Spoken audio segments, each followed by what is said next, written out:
Aspen. I'm very, very concerned as Surgeon General at how far and how fast we're going on marijuana in this country. I'm very concerned. You know, number one, this isn't your mother's marijuana.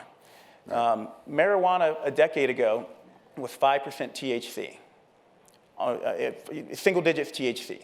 You now have professionally grown strains that are 20, 30% THC, and then they're concentrating them into oils, into waxes. They're vaping them, they're dabbing them, they're shatter, and you're getting 90, 95% THC. It's like the difference between you having a glass of wine and a pint of grain alcohol. It literally is.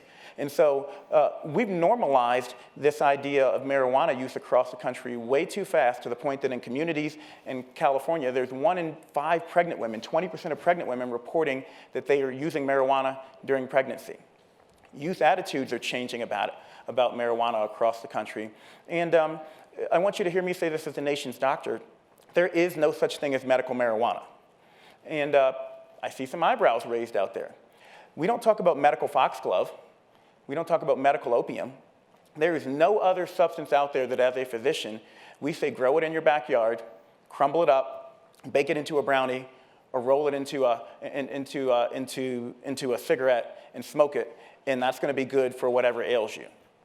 There are over 100 components of marijuana, some of them which have medicinal properties and medicinal promise, and we need to make sure we push for the research so that we can say to each individual, this component has been proven to be beneficial for your disease, and here are the risks and the benefits.